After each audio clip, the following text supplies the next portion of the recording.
easy. And all we gotta do is figure out how to get away with Iggy.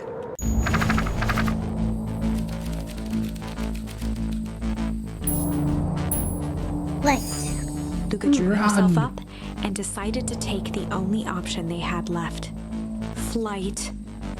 He squinted down the barrel of the mission control defense cannon, aiming it through an opening in the dense tree branches. Where's it gonna take us to? He looked up with surprise as it struck true and taut. Well, I can't believe that worked. Hey, Mr. Kerr. We'd love to hear your thoughts. But I'm afraid we have places to be. Come on, Iggy. See ya, jerks.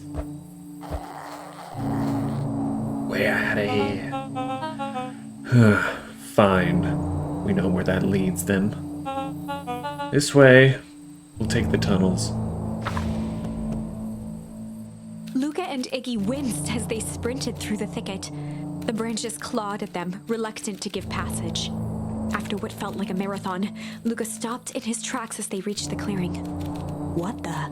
That was all he was able to say before Iggy slammed into his back. The boys tumbled down a steep decline and crashed with a wheezing thud on a surface as hard as ice. In fact, it was ice. Chapter 5. Signs. They stood silently, catching their breath. The sky was like sapphire. With each breath, a plume of steam escaped from Luca's lungs. Let's keep moving. Luca pulled Iggy to his feet as they gazed across a snowy terrain. That was actually pretty badass. Uh-huh. I think we lost them. Are we up in the mountains? I don't think so. If anything, we went downhill. What's up with the Winter Wonderland? All I know is there's no going back the way we came. Let's see if we can get our bearings. Follow me. Yeah, how did we... Like, when we shot the little suction cup thing at the people, it was like it barely made it to the front of the treehouse. Yeah. And now it led us all the way to what I imagine is another dimension. Luca, are you there? Luca had almost forgotten the walkie-talkie he was carrying. It's that bozo Kerr. I hope nothing bad has happened to you out in those woods. Luca looked at Iggy with hesitation. No need to be rude. With a resigned sigh, Luca responded. It seems like the only dangerous thing in the woods is you. He speaks, the young man of the hour. Now, how in tarnation did you end up with one of our radios? Just lucky, I guess. Boy, howdy, you Van Horns are full of surprises, aren't you? You know my parents? I never had the honor of meeting your father. Your mom sure was a handful. Luca winced, shoving the walkie-talkie back into his pocket. We gotta keep moving.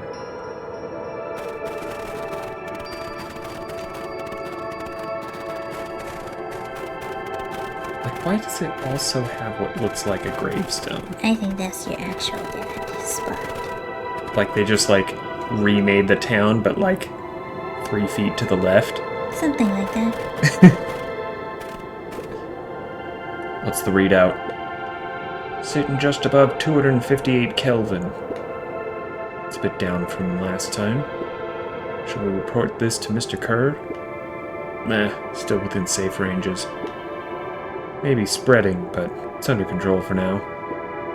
Even a small nudge in the equilibrium could cause a cascade. Dude, relax. Just a few more sites to hit before we can punch out. Let's get this over with.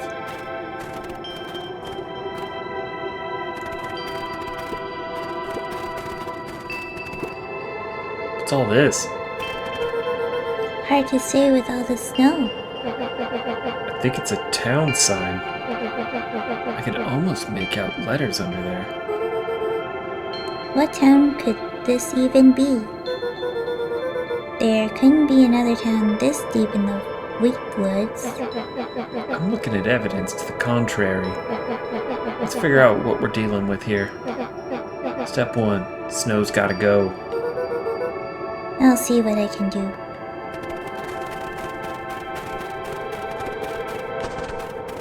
Hi-ya! The boys stared in disbelief at the sign that now clearly read, "Welcome to Beacon Pines." This doesn't make any sense. We're in Beacon Pines? How's that possible? We ran away from town. How did we get back here? I guess we got turned around. Where did all this snow come from? Well, it's been colder than normal recently. There's a pretty big difference between sweater weather and the Arctic hellscape. The puddle we fought at before. It was cold too. Maybe all of it leads to one source. You think it's related? What the hell is going on? We're gonna get some answers. We're gonna get you some answers. Let's keep moving.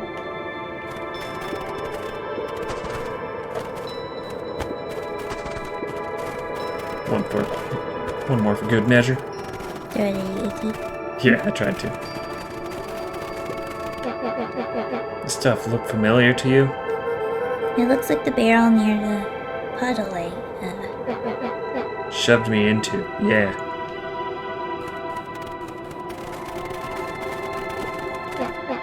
It's all frozen. Looking down at the frozen stream, Luca could faintly see a school of minnows encased in the ice. Whatever happened here, it happened fast. The fish didn't even have time to run. Or, swim run.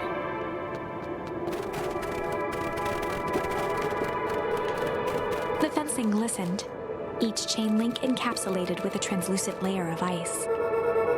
Looks like the stuff they put up around Wheatwood. Stuff who put up? I don't know. Goodness, the mystery. The crunching of footsteps trailing Luca went hush. He looked back to see Iggy's face twisted with confusion. Everyone's gone. What? There's nothing here but more snow. There must be an explanation for all of this. We have to keep looking. Look all you want. I quit. Iggy, we have to keep going. You don't get it, do you? This isn't one of your pathetic Hank Atomic stories. We aren't gonna save the day. We aren't even gonna save ourselves. My face is mangled. The town is destroyed. And everyone we've ever known is gone. We don't know that. You can't just quit. Do whatever you want. I'm done. Iggy, it's gonna be okay. Luca peered upward at the darkening sky. He let out a long, foggy breath. Faintly, Iggy began to cry. Seeing Iggy in such a pathetic state gave Luca a sense of compassion, and more than a little guilt. It is getting pretty late, I think. Probably not a good idea to stumble around in the dark anyway. Luca allowed himself to collapse next to Iggy. Let's just rest for a bit. The boys huddled together for warmth and comfort. If not for exhaustion, their minds would be racing, trying to make sense of the events of the day. As it was, all they had energy for was to sit in silence, numb.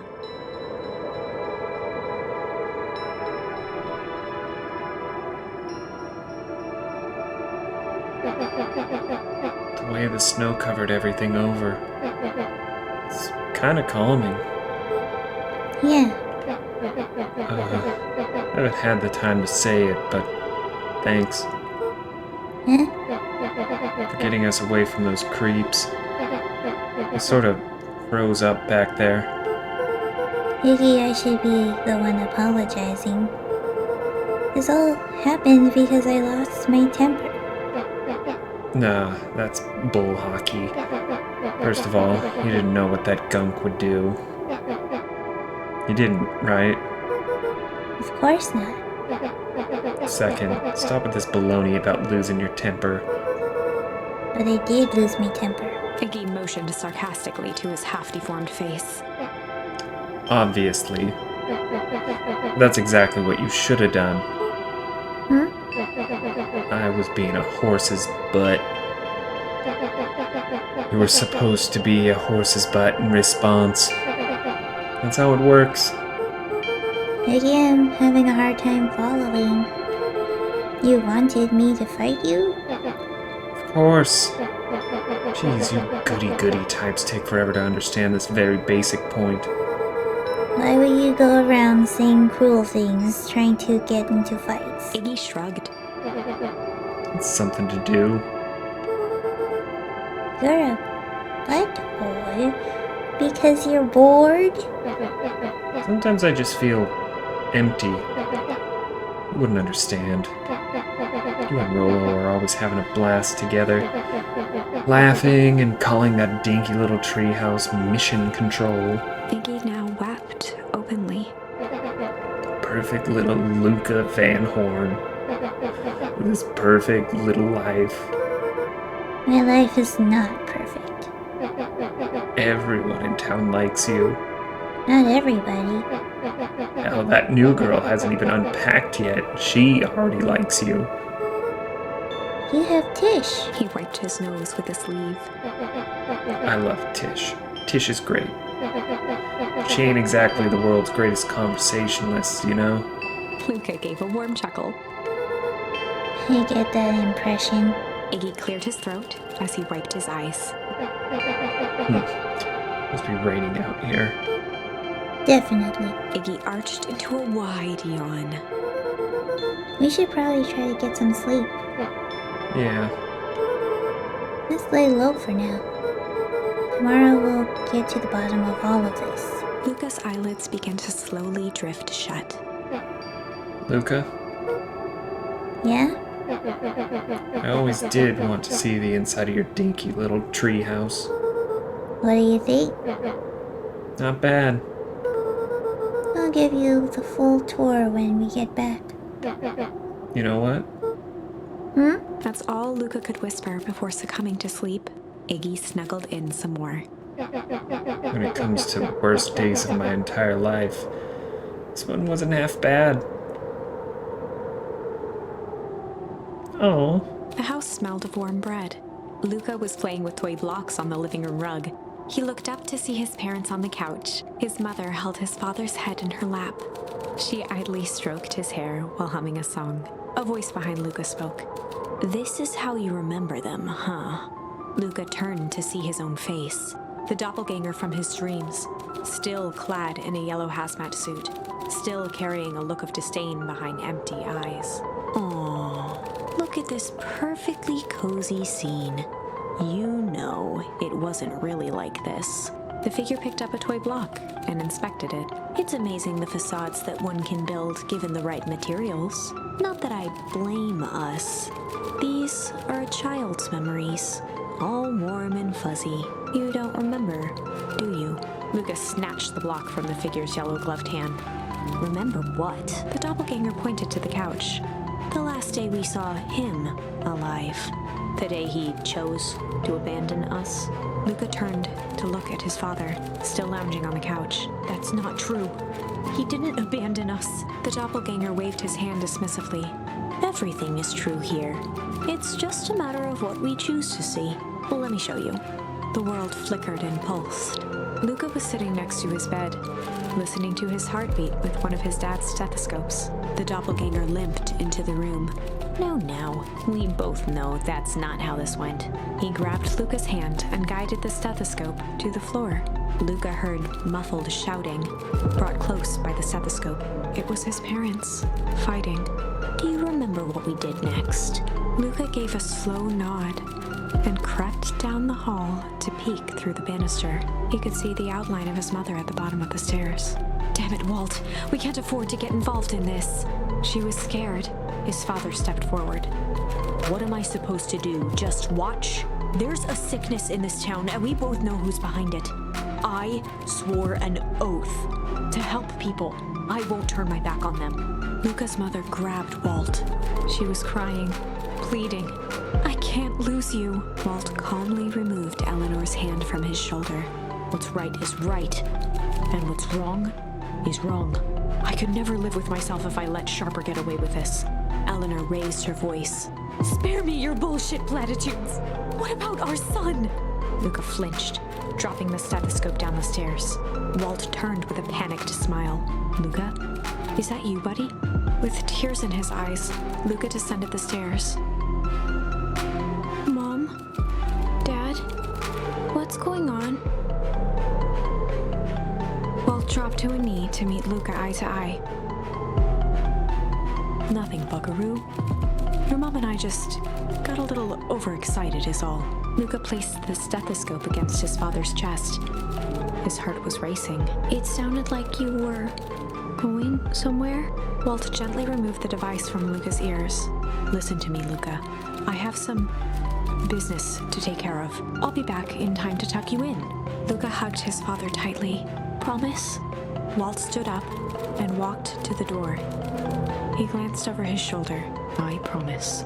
With a wink and a grin, he put on his hat and strode out into the evening sun. A figure approached soundlessly from the foggy snowfall. It stood above them, lingering in contemplation. Slowly raising one hand above Iggy, it snapped out 2 brisk raps on his head. From a deep slumber, Iggy sprang up defensively. Get your hands off me. Whether it was the calming presence or the recognition that he was not in danger, Iggy felt his clenched fists lower. Just, what do you think you're doing? Luca looked up, gradually remembering his whereabouts. The figure exhaled a cloud of warm vapor. You two certainly have caused a lot of commotion. What's that supposed to mean? Take it easy, Iggy. We were asleep, minding our own business. You're the one running around knocking on people's heads. I'm sorry if I hurt you, Iggy. You didn't hurt nobody. Anybody. Huh? Oh, I see. You think you're better than me. You... When it came to complete strangers, Iggy had trouble cobbling together an insult. You big-hatted, scarfy-necked furball. Okay, let's lower the temperature a bit here. Interesting choice of words. I mean, let's all just calm down. Who are you? Friend. An observer. A hitchhiker on the infinite expanse of possibility. Great. How about a name? If you must call me something, you can call me Nat.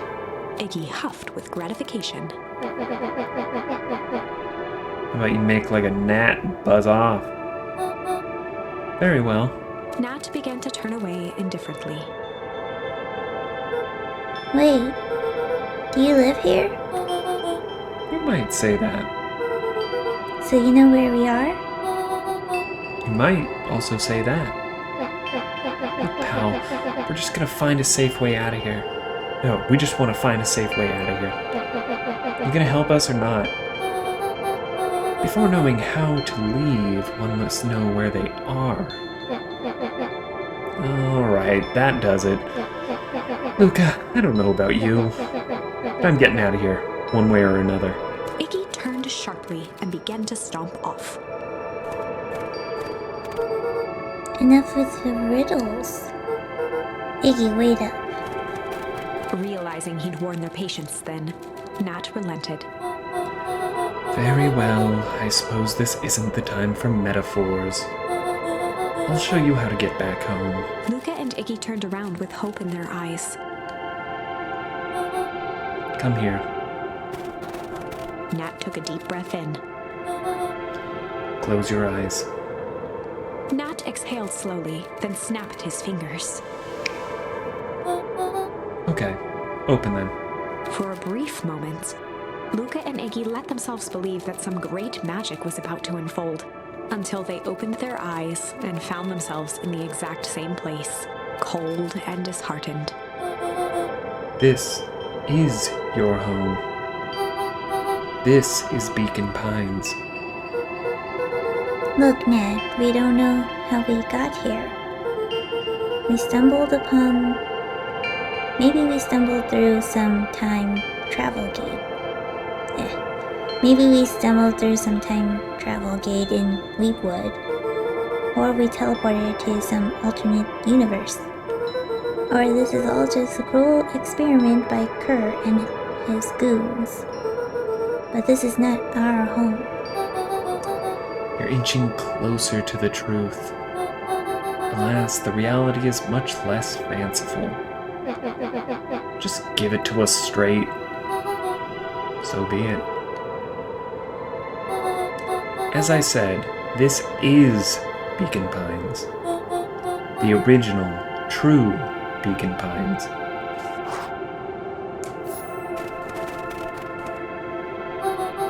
You both grew up here.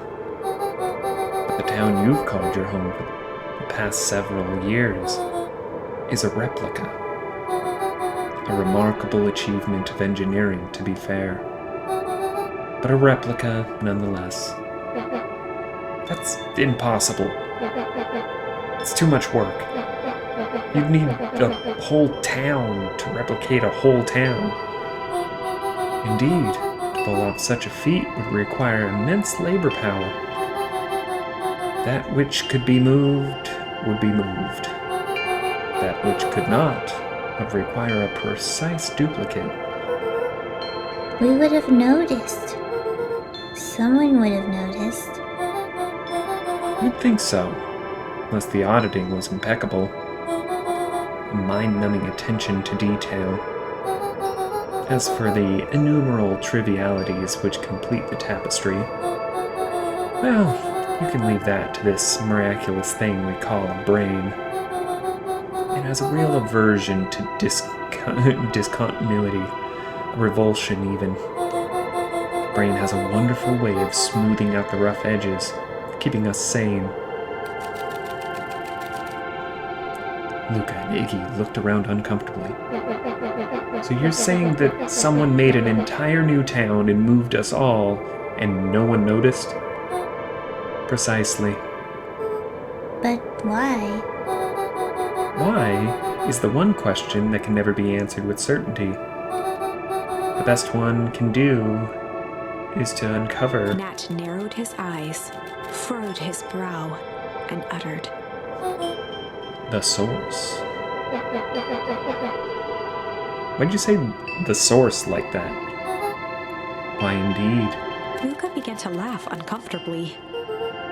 It's all ridiculous. There's no way they could. He looked down at his feet. His eyes started back and forth in contemplation. With a sudden pain, a thought struck him. If this really is home, He sprinted off into the pale distance. As Iggy turned to follow, Nat called out. Iggy. It's not too late to turn back. Simply head west through Weepwood. Nat, what's up? Bye-bye! bye-bye.